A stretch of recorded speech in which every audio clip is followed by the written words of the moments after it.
One love, one love. I don't have any problem with making him a hero, but you must always remember that he was a man. He was just a man, a human being like the rest of us. And we all have our idiosyncrasies, faults, failings, shortcomings, whatever you want to call them, you know.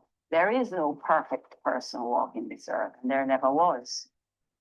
So a lot of the story was missing. A lot of it was missing. And I've heard other people who've been asked to comment and say it clearly. So what do you think was missing? One person said, Bob, they have a thing called creative license. And in stories like this, when people decide what they want the whole to become, very often a lot of things get fall by the wayside. But I can only express what was my personal disappointment. I think I was seen maybe a grand total of 3 times, standing in a doorway, sitting on a sofa in the back of the studio, and in a photograph, which was actually fictitious, because I was wearing a swimsuit with a sash over it, saying Miss World or something, and Bob was standing beside me. No such picture was ever taken. So that was manufactured for the purpose.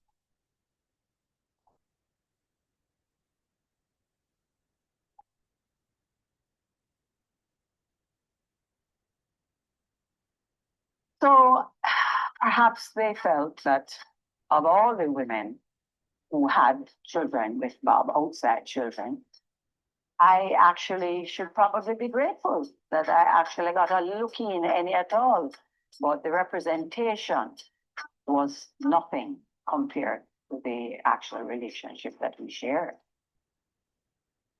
There have also been 2 marriages, another son, a daughter, and now several grandkids. At 71, Cindy Breakspeare happy to recount the. Well, thank you so much. And we have heard from Sydney Breakspeare, former Miss World of Jamaica Miss World of 1976.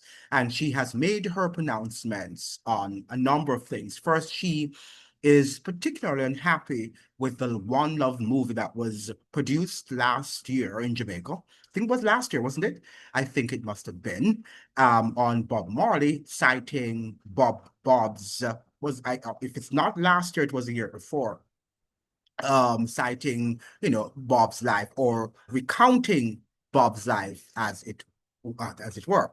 Now, she is making a number of pronouncements in terms of her discomfort with the movie in general. She thought that the movie did not represent the true image of Bob Marley, that it was a movie that recounted, a much more, if you will, superficial understanding of who Bob was. And, in other words, it would have been wonderful. She didn't say as much.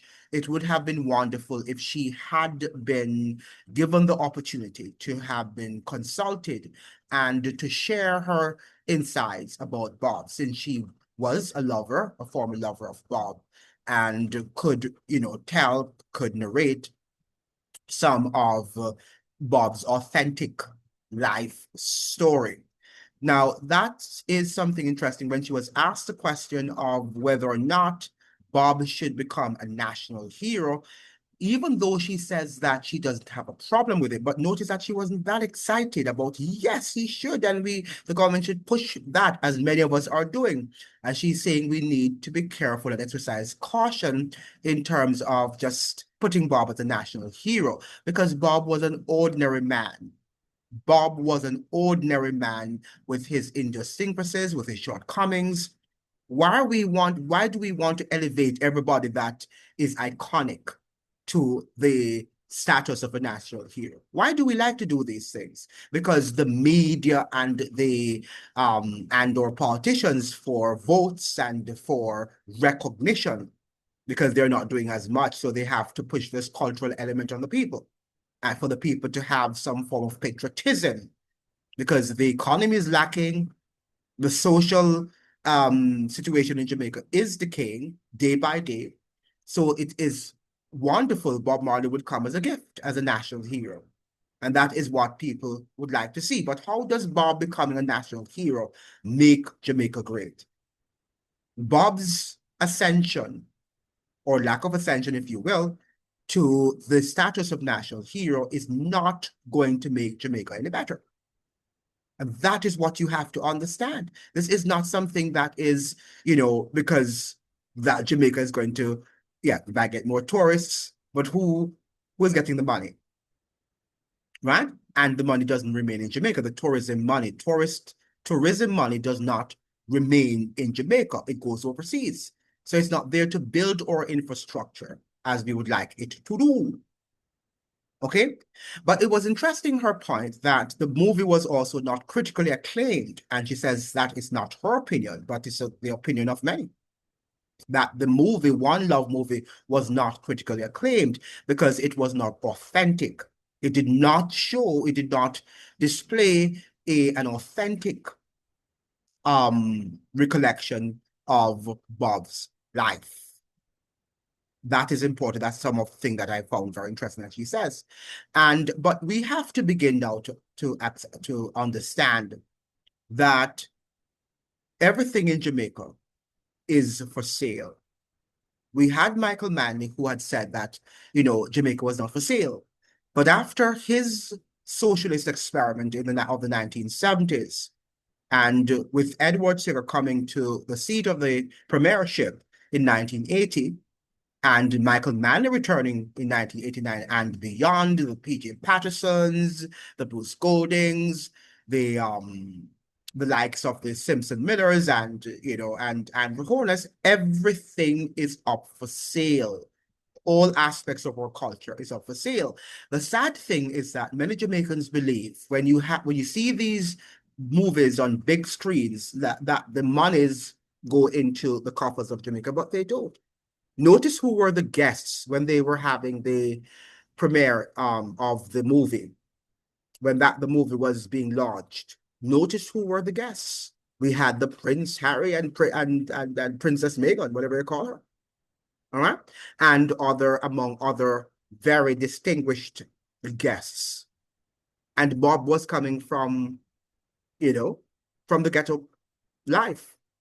Right? Because at one point, Sidney Breakspeare talked about downtown meeting uptown, or downtown came to uptown, because Bob was from Tivoli Gardens, was it, or one of those areas there in downtown Kingston, and had come up to live on Hope Road. So that's what she was saying. For those of you who don't understand Jamaican history, Jamaican culture, because it still applies to what happens there even today, that there is a distinctive way of lifestyle between those who are living in uptown St. Andrew versus those who live in downtown Kingston. Okay? That, where you have the so-called middle class, even though that is, hollowing out at the moment as we speak. But there still are remnants of that sort of class divide in Jamaica that we often don't like to talk about. We like to, pretend as if everything is one love. Let's get together and feel all right. And it is not so. It reminds me a lot about this philosophy in Brazil that suggests that they have racial democracy in Brazil. Now, the only reason why Black people are not, socially advanced, socially and economically advanced, is because they lack the opportunities.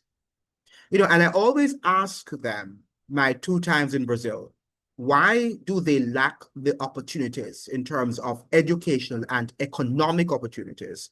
And, and they just say that because they lack it. But if they get it, which is true to an extent, because the Brazilian who becomes a football player like Pele and other names, they ascend to, they can live wherever they want, and they can, socialize with whatever Brazilian of belonging to whatever class, because their money is that which unites them, connects them. Okay? The same thing in Jamaica too. Remember now that the likes of Usain Bolt and other people, they're only able to connect with the uptowners and the prime ministers and so forth because of his feat, his athletic prowess. But apart from that, these people would not have been regarded as anyone. All right, these people would not have been regarded as anybody at all. Okay, so money is that which makes hero status, if you will, and fame, global fame. That is what makes you a hero. And that cannot make people a hero because they have some global fame. Because global fame does not necessarily mean that you're a decent, law-abiding, a person, a law-abiding citizen, I should say, a person who has wholesome values and attitudes. And one of the things that came out of the interview with Anthony Miller, that's the interview between Anthony Miller and Sydney Breakspeare, is the fact that she was suggesting in the video, she intimated that she did not know that Bob was married, and she doesn't think that he was married, even though she saw that, the mother, that's Bob's mother, indicated to her that he was legally married. But she said, and of course, Anthony infused into the interview an excerpt of Bob suggesting that, he does not believe in Western sort of value system, that he aligns himself more with Africa. And of course, Africa believes in polygamy. He does not believe in monogamy. So in other words, Bob authenticated the system of polygamy, okay? And that it was okay to have many women and not to settle down with any.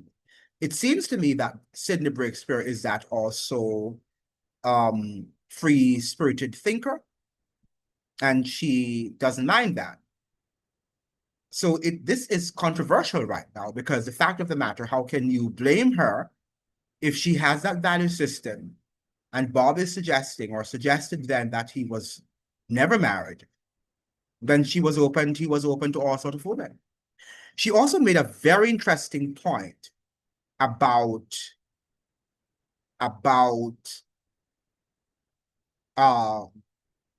the fact that she is the only so-called lover, quote unquote lover, that people tend to stress, and also was highlighted in the movie. So she was asking where are the other of Bob's lovers, because he had 11 children known to us or known to the public. How many children did Bob have? Nobody really knows. Okay, but she is the only mother, because I guess she resides in Jamaica, or lover of Bob Marley, that is often spoken about and is brought to the fore. And because of that, she receives a lot of flack from many people who think that she's valueless, she doesn't have any values and attitudes, she is a side lover, whatever you want to call her.